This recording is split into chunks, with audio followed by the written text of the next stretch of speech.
Drama काफ़ी ज़्यादा interesting और मज़ेदार है। इस वजह से पूरा ड्रामा ज़रूर देखिएगा और वीडियो को लाइक करके चैनल को सब्सक्राइब कर दीजिएगा और ये कमेंट सेक्शन में बताना ना भूलिएगा कि आपको इस ड्रामा में क्या अच्छा लगता है। चलिए वीडियो स्टार्ट करते हैं। वीडियो के स्टार्टिंग में हमें एक होटल में दिखाया जाता है जहाँ पे जू और वाइन दिखाई जाती है, जहाँ पे जू अपनी दादी के साथ आया हुआ होता है।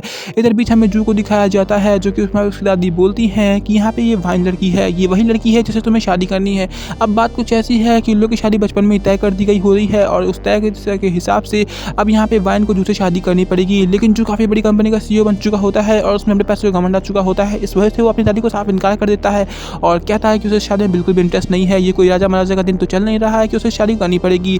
इसी बीच वाइन थड़कते हुए बोलती है कि उसे शादी करनी पड़ेगी क्योंकि यहाँ पे सोलमेट का ऑर्डर है कि उसे लोगों को शादी करनी चाहिए। अगर उसने उसे शादी नहीं की तो जिंदगी में काफ़ी ज़्यादा प्रॉब्लम आ सकती है। लेकिन जो अपने पैसों के नशे में बोलता है कि उससे कोई भी प्रॉब्लम आएगी वो ठीक कर लेगा और उसे इस बात में बिल्कुल भी इंटरेस्ट नहीं है जहाँ पे वो उसे जा सकता है। मतलब कि वाइन को फोर्सली कहता है कि उसे इस चीज़ों में इंटरेस्ट नहीं है, वो यहाँ से जा सकता है। इस बात को उसकी दादी समझाती हैं कि बेटा तुम ऐसा ना करो क्योंकि ये तुम्हारी लाइफ का डिसीजन है। जहाँ पे जो वाइन होती है वो उसे बोलती है कि अगर उसने यहाँ पे चली गई तो उसके साथ काफ़ी बुरा होने वाला है। ये बात उसकी दादी समझ रही होती है लेकिन जू को भला कौन ही समझाए। तब यहाँ पे हमें वाइन को दिखाया जाता है जो कि जू की बॉडी में स्कैन कर रही होती है और उसकी आंखों में कुछ पीले रंग का जल रहा होता है। जिसके बाद हमें जू की बॉडी पे एक लाल रंग का निशान दिखाया जाता है जो कि उसका डेट होती है। ये उसके मरने वाली तारीख होती है जो कि काफ़ी करीब आ चुकी होती है अगर उसने वाइन से शादी नहीं की। जिसके बाद जो वाइन होती है वो जू को समझा देती है कि अगर उसने शादी नहीं की तो उसके पैसे हम तो चले ही जाएगा, वो अपनी ज़िंदगी से भी हाथ धो बैठेगा। इस वजह से अच्छा यही होगा कि लोग आपस में शादी कर लेनी चाहिए और सबसे अच्छा संसार बसा लेना चाहिए। ये बात उसकी दादी भी समझ रही होती है जिस वजह से उसकी दादी फोर्सली कह रही होती है कि वाइन काफ़ी अच्छी लड़की है, उससे शादी कर लेनी चाहिए। जहाँ पे वाइन समझ रही होती है कि लोगों के साथ कितनी अनहोनी हो सकती है, इस वजह से वो इस बात को इनकार कर रही होती है और कहती है हम लोग आपस में शादी कर लेनी चाहिए क्योंकि अगर हमने शादी नहीं की तो तुम्हारे साथ मेरा भी बुरा होने वाला है। मतलब मैं पैसों में कभी भी अमीर नहीं हो सकती हूँ और मुझे अमीर होना है, इस वजह से मुझे तुमसे शादी करनी पड़ेगी क्योंकि ये हम लोग के पैट्रिक आवा ने पुराने समय से लिखा हुआ है। इस बात को उसकी दादी को समझ आ रहा था लेकिन यहाँ पे जू को समझाना काफ़ी ज़्यादा मुश्किल हो रहा था। जहाँ पे जो जू होता है वो साफ साफ बोल देता है कि उसे उससे इंटरेस्ट नहीं है और उसके पास पैसे इतने हैं कि वो हर प्रॉब्लम को सॉल्व कर सकता है। और यहाँ पे बात रही शादी की तो शादी में वो उसे कई पैसे दे देगा अगर वो उससे शादी ना करे।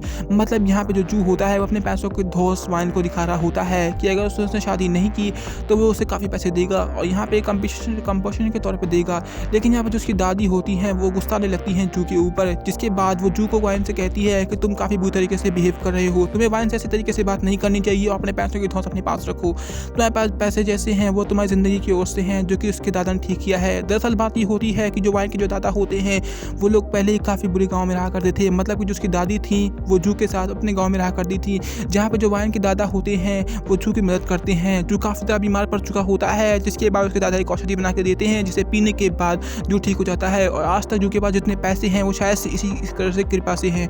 लेकिन यहाँ पे उसके दादा ने साफ कही होती है कि लोगों को शादी करनी पड़ेगी, अगर लोगों ने आपस में शादी नहीं की तो लोगों की ज़िंदगी में काफ़ी प्रॉब्लम आ सकती है। जिसके बाद वाइन जू को कहती है कि अगर तुमने मुझसे शादी नहीं की तो काफ़ी बुरा होगा और इसका सिला काफ़ी तेज़ धमाका होता है। मतलब कि ऊपर काफ़ी तेज़ बिजली कड़कती है जिस वजह से जू डर जाता है। यहाँ पे तो जू साफ साफ प्रेडिक्ट करता है कि उसे बिल्कुल भी डर नहीं लगता है। जहाँ पे उसकी दादी साफ देख पा रही थी कि जू के बॉडी पर डर दिखाई दे रहा है। मतलब कि उसे अंदर अंदर पता चल चुका था कि वाइन की बातों में कहीं ना कहीं तो सच्चाई ज़रूर है। इसी के बाद जो वाइन की दादी होती हैं वो वाइन के साथ अपने साथ बैठा लेती हैं लेकिन जू को इस पर इंटरेस्ट नहीं होता है, इस वजह से अपनी मीटिंग अटेंड करने चले जाता है। जिसके बाद हमें जू को जाते हुए दिखाया जाता है और हमें उसकी दादी को दिखाया जाता है जो कि वाइन से बात कर रही होती हैं और कहती हैं बेटा मैंने तो तुम्हें अपनी बहू बना लिया है और तुम जू की फिक्र ना करो, मैं उसे मना लूँगी। जिसके बाद उसे अपने घर ले आती हैं और यहाँ पे अपने रूम में लेके जाती हैं और कहती हैं ये रहा जू का रूम जो कि अब तुम्हारा रूम होने वाला है। जिसके बाद जू अपने रूम में जा रही वाली होती है लेकिन तभी यहाँ पे हमें लड़का दिखाया जाता है। अब यहाँ पे वाइन उसका भविष्य देखती है। उस लड़के का भविष्य काफ़ी अंधकार में दिखाई दे रहा होता है और इस समय उस पर काफ़ी बड़ी प्रॉब्लम आने वाली है। अब ये सीरीज़ काफ़ी ज़्यादा इंटरेस्टिंग बता चली गई है। आप लोगों को पूरी वीडियो देखनी है तो कमेंट सेक्शन में पार्ट 2 लिख दीजिए और इसका फुल एपिसोड कम से कम 30 to 45 मिनट का हो सकता है। इस वजह से एपिसोड 2 लिखने के लिए ज़रूर कमेंट सेक्शन में फोर्स कीजिए क्योंकि अगर आप लोग एपिसोड नहीं लिखेंगे तो मैं इसका पार्ट 2 नहीं बना पाऊँगा। और यहाँ तक सीरीज़ आपको कैसे लगी कमेंट सेक्शन में बताना ना भूलिएगा। Thank you watching this video.